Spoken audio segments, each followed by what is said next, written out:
confirmada através do depoimento da própria ministra Aniele Franco, esse caso de importunação e de assédio sexual, a gente tem uma situação que, além do dano à própria Aniele, o ministro entregou um presente à extrema-direita. Ou seja, ou seja, tem um componente para essa discussão que é um componente individual e humano, Nenhuma pessoa deve ter o seu corpo, a sua dignidade violada sob nenhuma circunstância, em nenhum lugar, de nenhuma forma, né? Como a própria ministra colocou, é uma situação que aconteceu, Não é ela está colocando e a gente precisa dar crédito à palavra da vítima, A gente vive numa sociedade que, infelizmente, e a gente mesmo, como homem, na verdade, acaba reproduzindo muitas vezes isso de colocar em dúvida a palavra da vítima, A palavra da vítima foi dada, E ela confirmou o que aconteceu. Então, o que acontece? Agora, é claro que o Silvio Almeida vai se defender, vai se colocar, vai contrapor, está dizendo que não é isso, está dizendo que é uma mentira, está dizendo que tudo foi inventado, Vai ficar difícil agora para ele, porque ele estava falando isso no momento que a Aniele estava em silêncio, não se manifestava, e só para reforçar, a mulher tem todo o direito, de ficar em silêncio. A gente não pode cobrar da mulher, como foi vítima, ou potencial vítima de um assédio. A gente não pode cobrar dela que venha a público, que fale, que coloque isso aí. Não cabe a vítima, A gente não pode forçar a vítima a sofrer duas vezes por algo que ela viveu.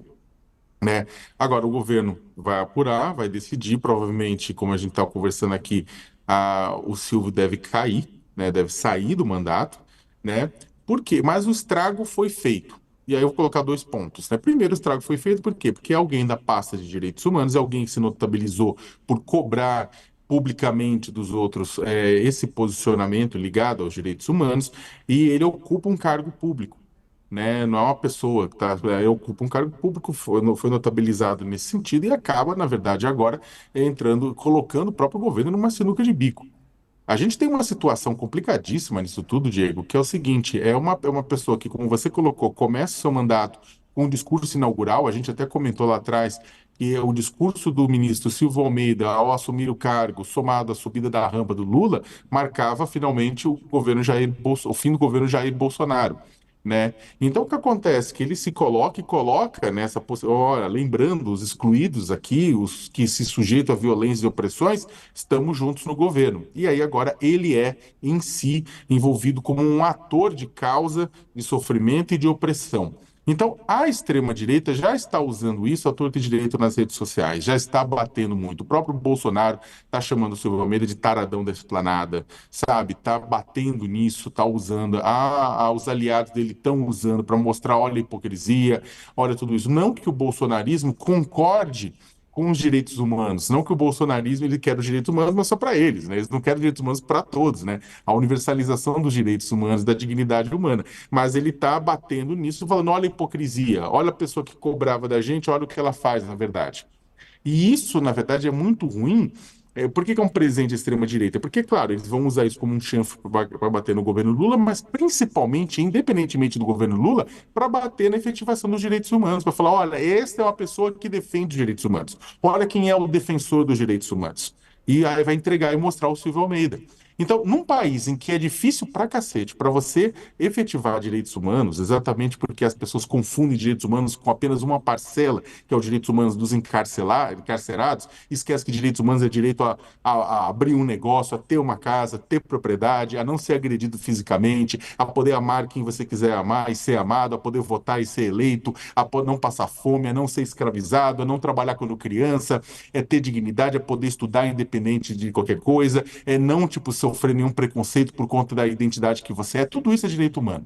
É poder andar livremente na rua, tudo isso é direito humano, abrir um negócio, tudo isso é direitos humanos. Então, a efetivação dos direitos humanos, que no Brasil é parcial e está na mão de poucas, e acontece plenamente para os mais ricos e parcialmente ou quase nada para os mais pobres, acaba sendo prejudicada quando acontece esse tipo de coisa. Agora, e colocar o seguinte: amanhã, como bem a Carla colocou, 7 de setembro, é o dia que o Bolsonaro e o bolsonarismo vão estar na Avenida Paulista. Esse caso vai ser explorado ad nauseam, mesmo com a demissão dele, vai ser explorado devido à proximidade com o 7 de setembro. E, Diego, o que vai ser explorado também é a demora do governo Lula em agir. que quem tá vendo o caso a partir da divulgação das matérias pela imprensa e o caso agora, vai falar, nossa, o governo Lula foi célere em resolver tudo isso. Não, não foi. Porque pelo que está se colocando, inclusive pelas matérias e os colegas apurando, o governo teve informação há tempos de que essa situação tinha chegado aos ouvidos do núcleo do poder. E o que que acontece? Toda aquela dinâmica investigatória administrativa devia ter acontecido antes. E se tivesse confirmado isso, com a Aniele e com outras pessoas, ter retirado o Silvio daquele cargo antes, né? E o que aconteceu? Esperou-se vir a público para que o negócio aconteça. Ok, veio a público, estão sendo céleres. Sim, mas não era para ter vindo a público, isso não precisava desse tamanho de desgaste, e esse desgaste não fica aqui, Diego. Vai demorar um bom tempo para o governo se recuperar. É claro, eu repito, mas vocês não acham que isso é um linchamento? Não, estamos falando o seguinte, estamos dando crédito à vítima que veio a público e se colocou. E a gente tem que dar crédito à vítima, né? Claro, se vai se defender junto ao governo e tudo isso mais. Mas a partir do momento que você tem uma vítima, que não é qualquer vítima, inclusive, é mulher, negra, irmã de Marielle Franco, política, origem pobre, e, na verdade, se coloca como uma das principais vozes políticas negras do Brasil, sofre um assédio de outro ministro. Isso, na verdade, ao menos, no mínimo, o governo deveria ter afastado o ministro para poder investigar. Perdeu uma grande chance.